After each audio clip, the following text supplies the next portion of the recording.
Perfect day, TGFM Nation! Yes, welcome once again sa atuang Simbalay service brought to you by TGFM, Transform Global Faith Ministries. And welcome everyone, especially those who are joining for the very first time. Sa mga second time, sa mga third time, welcome you again. And as we move on and continue with our series, kasi last week we highlighted the gospel or the good news of the kingdom. So if you happen to come for the first time, then you might want to go back and see and watch the previous video last week, the video last week, so that you will understand the good news of the kingdom. In which, by now, sa mga nag-join, I assume na you already know and understand that this is the only message that Jesus preached. And often, ito yung subject niya, lagi-lagi na sinishare sa mga disciples niya. In which dapat maintindihan natin. Okay? So, now that we are stepping into the timeline na tinatawag natin the day of the Lord or the day of vengeance, we intentionally lead you to go back to share to you this good news first and the importance of understanding the kingdom, okay, itong concept na to, before we will finally step into the day of His vengeance. Kasi mahirap no, na magkwento tayo or mag-share about what's going to happen in these last days, although we have already a glimpse on that. But it's important for you to be ushered back. No? Ano ba talaga ang kingdom? Ano ba talaga ang benefits when you are in the kingdom? So that you might want to, not might, but you will go back to really understand and even seek what the kingdom of God is all about. So, naintindihan natin that the kingdom of God, in the kingdom of the benefits of the kingdom of God, there's healing, there's freedom, there's deliverance, there's peace, there's joy. So, everything that every person desires nasa kingdom. Sama tayo? So, we intentionally share that to you para walay magmahay. Para walang sisihan. No, hindi mo pwede sabihin sa amin, hindi mo namin alam yan, hindi mo na-share. No, sinare namin. Kaya dapat makinig ka talaga. Right? We don't want you to be like the rich man who begged Abraham to send Lazarus back to earth. If you remember, no, na this rich man who died together with Lazarus, no, was begging Abraham, no, para pwede bang ipabalik si Lazarus para ma-inform yung mga brothers niya about the reality of hell. No? And we know that in Luke chapter 16, actually, Abraham replied to him, they have Moses and the prophets, let them hear them. So it's pretty the same to you and to this generation. The Lord has equipped us. No, we are the Moses, we are the prophets of this generation. And ito yung task and responsibility namin na ma-inform lahat. Lalo na ngayon, yung social media is all over. No? I mean, lahat makakarinig na. Kaya we take advantage of this na ma-share sa lahat para maging aware ka at maging prepare at the same time. Ansama tayo? Again, this world is rounding up. Ang problema nga lang, most of the people are still ignoring the signs of these end times. Kaya mabuti, kaya medyo pabor ka kasi andito ka sa simbalay. Sabihin mo sa katabi mo, good job, come on. Yun nga, that's the problem. No? Kasi most of the people are ignoring the signs of the end times. And people still pursue their own way and prioritizing things that will just fade away. So, I don't know. No? Kasi alam man natin na pagdating ng panahon, wala man tayong mabitbit. kung anong nasa earth, it will remain to the earth. Right? And even Jesus nag-warn na si Lord before, na-share ko to last days, that in these days, in the last days, in those days, people enjoyed banquets and parties and weddings right up to the time Noah entered his boat, and the flood came and destroyed them all. And the world will be as it was in the days of Lot. So in these last days, parang sa time ni Noah and parang sa time ni Lot din. No? People went about their daily business, eating and drinking, buying and selling, farming and building, no, until the morning Lot left Sodom. Then fire and burning sulfur rained down from heaven and destroyed them all. So ganyan din ang mangyayari, no, in these last days, no? Busy pa rin, no? It will be business as usual, Jesus said, right up to the day when the Son of Man is revealed. So before these things will happen, kaya minamabuti namin talaga na ma-share sa inyo yung good news, the good news of the kingdom. Because again, we are already in transitioning. We have seen all around us today. Siguro hindi wala masyado dito sa Pilipinas, but in other countries, marami ka na nakikitang mga signs of the end times. And then Jesus said in the book of Revelation, take note of this, when the seal is broken, paano to pag nangyari to? When the seal is broken, there will be famine and scarcity on the earth. Especially when the fourth seal is broken. For some of you, you don't understand what the seal is all about. So, kaya may series tayo na ganito para maintindihan mo kung anong seal na tayo ngayon. Okay? So, let's look at this. In Revelation chapter 6, verse 8, the name of him who sat on pale horse, this was the fourth seal, ha? Ito yung fourth seal. In fact, if you notice, today, nasa pang third seal na tayo. So kung alam niyo lang, no, if you are spiritually discerning, you will notice that the one who the one who ang tawag ito, yung nasa kabayo, the black horse is already has already appeared. And then itong pang fourth seal na to, he is the one, no, riding on a pale horse. And his name was Death. And Hades followed with him. Ano pa? Ano sabi dito? And the power was given to them over a fourth of the earth to kill with sword, with hunger, with death, and by the beasts of the earth. So imagine yan, pag na-open tong fourth seal, no, intentional na to, na bibigyan sila ng power to kill. Imagine mo, 1/4 of the earth? Buti na lang nandyan ka sa Simbalay. Kasi hindi ka kasali dyan. You can be spared. You can be spared. So again, kung ano nangyayari ngayon, it will get to even worse. Mas mag-worse pa to. Kung akala mo okay na parang kung ano, no, mas may worse pa. Seal pa lang pinag-uusapan dito. What about the wrath? What about the bowl? The bowl of vengeance of the Lord. So this is to prepare all of you. As early as now, get this gospel into your life. No? Embrace mo to. Kung meron kang i-prioritize, it must be prioritizing the kingdom of God. Okay? So again, hindi to parang hindi ko kayo tinatakot, but actually this sounds very alarming. Tama ba, right?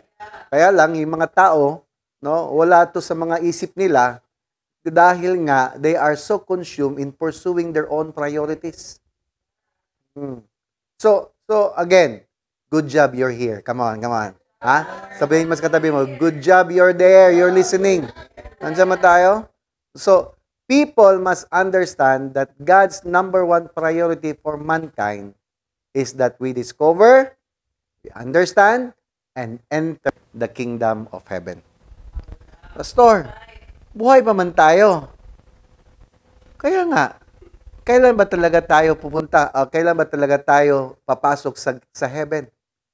While we are still here on earth. Ha? Kaya nga, paano man i-justify yung statement ni Lord? Let your kingdom come.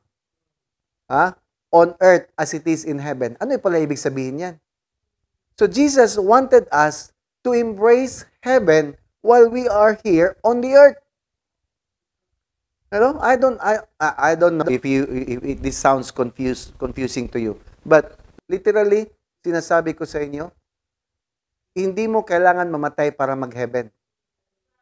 While you are here on earth, you can embrace heaven. Because you can be, I don't know, no? Literally, tayo mga nandito sa earth, No, parang nasa earth pa nga, pero hell na experience mo. Why not experience heaven? But you need to discover. You need to understand. Kaya dapat i-seek mo, i-prioritize mo ang kingdom of God. Nandiyan ba tayo? Okay. Dr. Miles Monroe said, ito, paborito ko talaga to statement na to. Sinasabi niya, the greatest secret to living effectively on earth is understanding the principle and power of priorities. Ang tanong ko sa inyo ngayon, ano ba talaga priority mo? Kasi yung priority mo, yun ang magkukonsume sa'yo. Kung ano mga ginagawa ng mga tao ngayon, dahil yan ang priority nila. Yung iba, hindi talaga makapagbigay ng oras sa asawa, sa pamilya, dahil may ibang priority. Yet, sinasabi nila na mahal nila asawa nila. Sinasabi nila na mahal nila pamilya, pero hindi nagbibigay ng oras. Tapos i-justify na lang na para naman to sa kanila. I mean, yan ang confusing. Kasi kung importante, at saka kung mahal mo talaga pamilya mo, prioritize mo yung pamilya mo. Hindi yung trabaho mo. Yung iba, maaga pa, kahit hindi pa nga duty ng oras o di pa oras sa duty. Ang aga-aga, kasi umiiwas ka sa bahay. Tapos sabihin mo sa pamilya mo, nagtatrabaho ka ng todo para sa pamilya. Storyahe daw. So, ano ba talaga priority natin? Kasi again, no? Yung sikreto daw in living effectively while we are here on earth is understanding the principles and power of priorities. Again, your priority consumes you. Yun ang laging laman ng isip mo, yun ang laging so at i-check natin ngayon ano ba talaga priority natin. Andiyan ba tayo? Kasi the greatest tragedy in life is not death, but life without a purpose. Life with wrong priorities. I hope maintindihan nyo to. I pray, not hope, but praying. I will not be wishing. Kasi yung declaration ko na ma-open yung eyes mo ngayon. Na you will not just be tungangers sa simbalay. Alam niyo ba, maraming mga tungangers sa simbalay? Tungangers. Yung iba, hindi na maintindihan yung message ko. You know why? It's because you are so consumed with what you pursue. Minsan, hindi mo na maririnig masyado yung mga mensahe dahil nga, iba yung perspective mo, iba yung nasa isip mo, iba yung priority mo. I want you to understand this, that God established only two priorities for mankind. Dalawa lang ang in-establish ni Lord na i-prioritize natin ng mga tao. Gusto niyo ba malaman? The kingdom of God and the righteousness of God. Yan lang. So wala ka dapat i-priority, wala ka dapat i-pursue iba. The kingdom of God and righteousness of God. And most of us, memorize natin to. Ang question, ina-apply mo ba? Yung iba, ang religious pa, ang mahirap, kasi yung religion, ang akala nila na seeking the kingdom is magsimba lang. Nandiyan ba tayo? So, religion has deceived mankind. And it's not really the truth. Nandiyan ba tayo? Okay, let's go back to the scriptures para makita nyo. Kasi, bakit yung priority mo, okay, if you understand this analogy, go with me. Picture this with me. Di ba ang priority mo importante sa'yo? Tama? Right, okay. So most of the time, bakit mo siya pina-prioritize? Dahil concern ka sa bagay na yan. And sometimes, or most of the times, not sometimes, most of the times, bakit ito inuuna mo lagi? Kasi nga concerned ka, worried ka, anxious ka. So bakit priority sa'yo yung trabaho mo? Dahil priority yung pera na matatanggap mo. Or probably yung iba, priority yung trabaho mo kasi priority mo yung promotion mo. Or priority yung business mo kasi priority mo yung pera na makukuha mo in exchange sa business or income na makukuha mo sa business mo.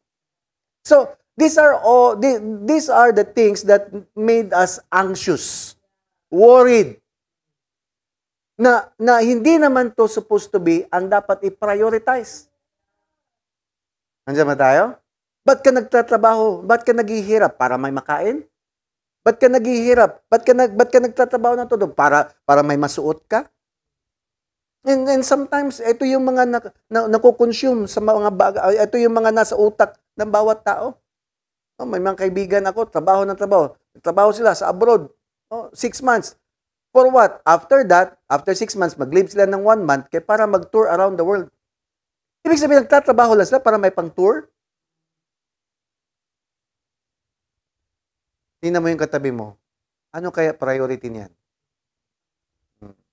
Good job, andito ka. Because I want you to understand na dalawa lang bagay ang gusto ni Lord na i-prioritize mo. The kingdom of God and the righteousness of God. The rest, you trust the Lord. Ibig sabihin ba, Pastor, hindi na magtatrabaho? I'm not saying that. Ha?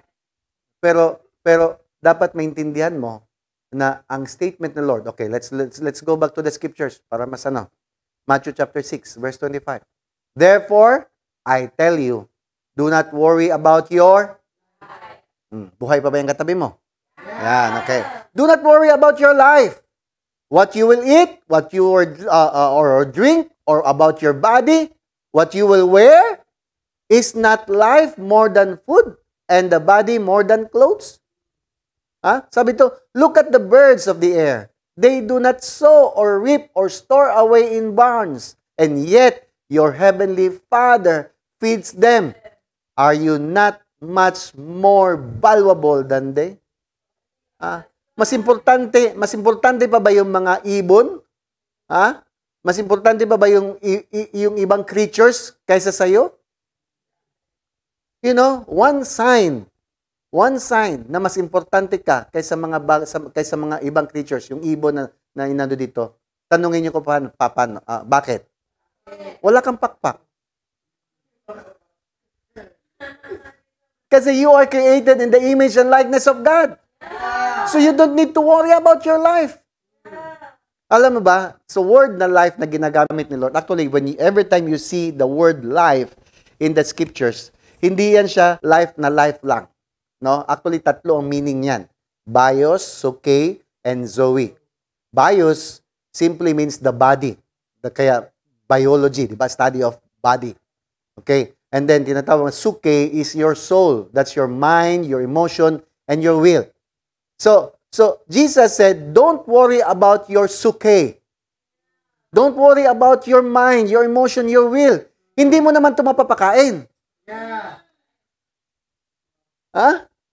Imagine mo, pwedeng busog na busog ka, no? Pero yung mind mo, aligaga. Yung emotion mo, unstable. Yung will mo, hindi mo malaman kung anong gusto mo talaga. So sabi ni Lord, don't worry about your Suke, about your life, about your mind, your emotion, your will. Di mo ito mapapakain.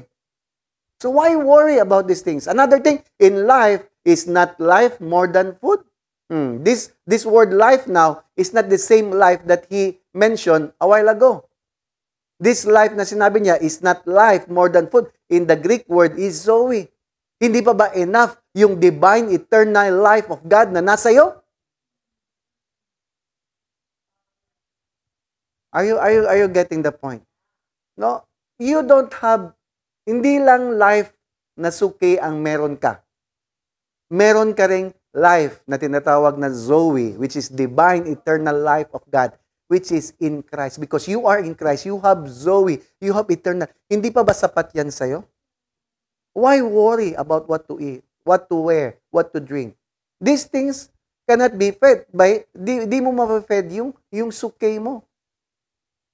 Verse 27 says, can any one of you by worrying add a single hour to your life? Madadagdagan ba yung Suke mo? Madadagdagan ba yung Suke mo? Madadagdagan ba yung bios mo? This life that binabanggit dito is the word bios. Madadagdagan ba yung life mo? Single hour in this world? So, you need to understand this principle. Take this. Screenshot on this. Para sa'yo to. Our self-worth is more important than our basic needs and should never be sacrificed for the sake of those needs. Discover who you are. If you only knew who you are, you don't need to worry about anything else. Nandiyan ba tayo? Kaya lang, siguro, of course, nasa process pa tayo of understanding who we really are. But this is the general perception na gusto namin makita niyo. Do not be so consumed in pursuing things that will just fade away. Because there are eternal things that needs to be pursued. More important than these things, than those things that you are pursuing. Nandiyan ba tayo? Okay. Verse 31. So do not worry, Jesus said, saying, what shall we eat? Or what shall we drink? Or what shall we wear? Ayaw daw ka-worry. Huwag ka daw maging anxious sa mga bagay-bagay na yan. Bakit? Tanongin niyo bakit? For the pagans run after all these things, and your heavenly Father knows that you need them. Pagano ka ba? Alam niyo ba ibig sabihin ng pagans? Pagans are religious people. These are not unbelievers. Pagans are religious people. So, religious people run after all these things. They pursue things that can feed them, no, that can clothe them, that can satisfy their flesh. Sabi ni Lord, wag kang tumulad sa kanila. Hindi ka naman pagan. You are a son. Hello.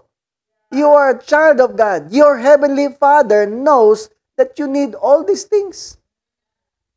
Pero sabi ni Lord, but seek first His kingdom and His righteousness. Then all this, take note of that capital word, all this, lahat yun. Yung what to eat, what to wear, what to drink, all these things will be given to you as well. So ibibigay lang naman pala sa iyo yan, mga bagay na winuworry mo. Why not seek the kingdom first and His righteousness? Para maging tama. Para alam mo ano ang will ng Lord. This is pretty basic. But hindi lahat nakakaintindi.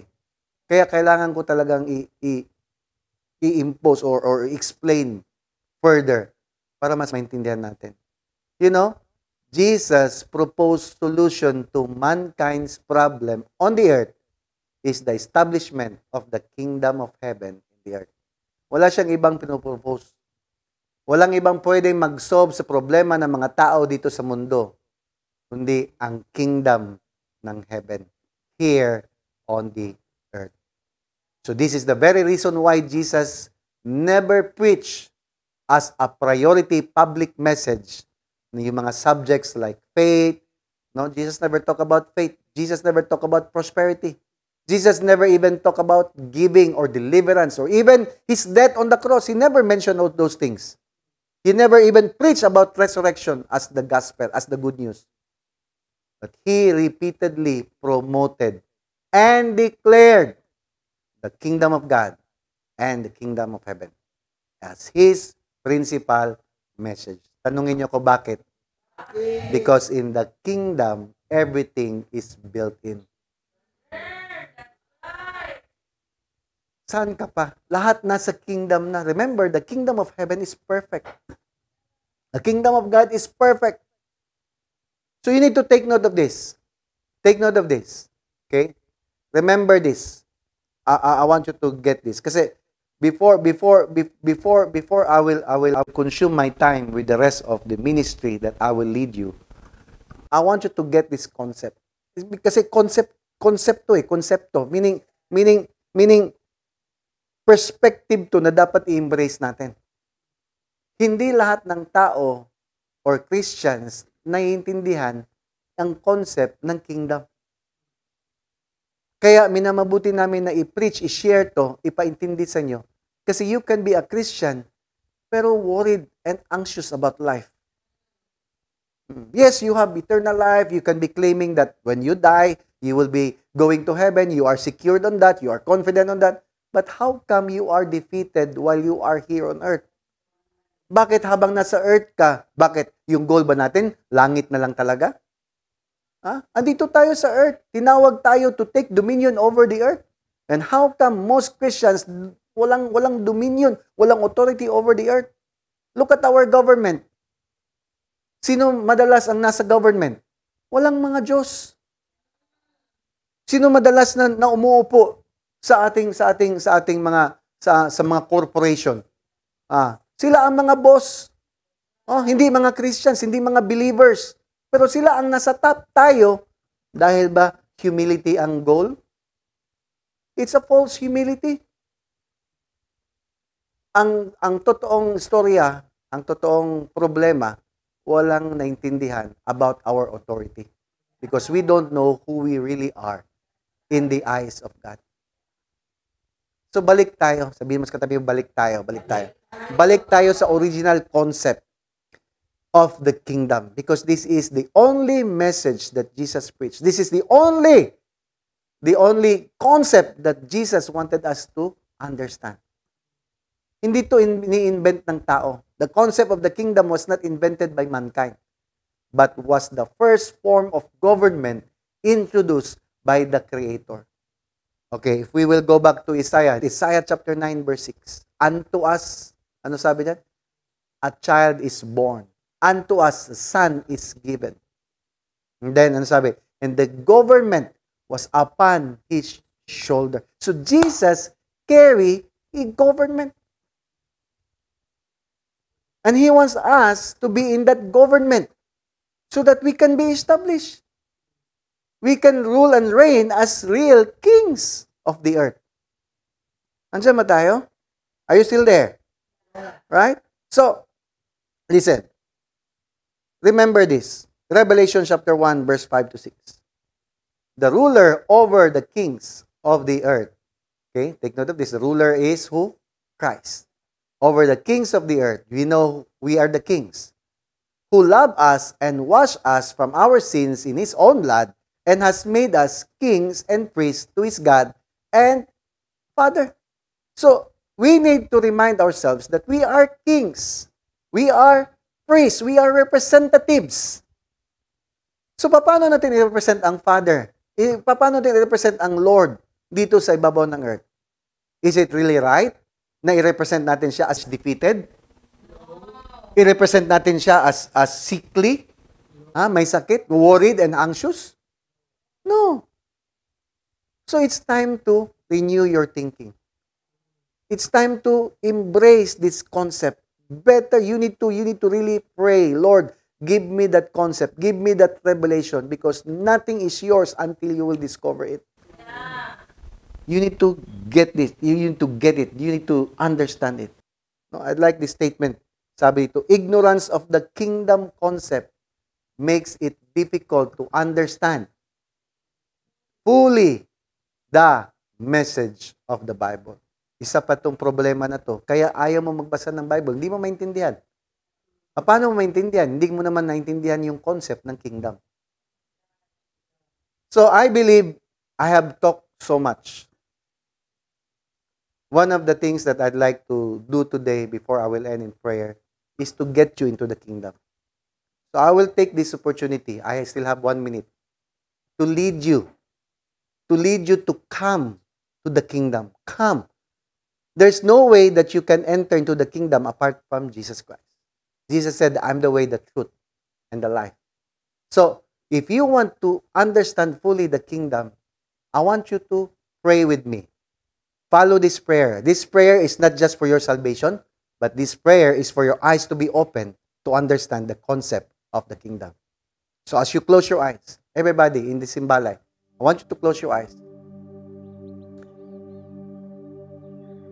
And just follow this short prayer with me. Follow this short prayer. There's a power in confession. The Bible says that life and death is in the tip of our tongue. So you need to confess. Take this as your own personal prayer to the Lord so that you may truly enter the kingdom of heaven and understand the kingdom of God. Follow this short prayer. Lord Jesus, thank you so much for all the things that you have done for my life, for my family, and for everything about me. Today, Lord, I submit to you in everything, my whole being, my mind, my will, my emotion. I want you to take over my suke, my soul. Lord, open my eyes to see the reality of the kingdom of heaven here on earth. And I want to enter. I want to see it. I want to seize it right now in the mighty name of Jesus. Lord Jesus, have your way.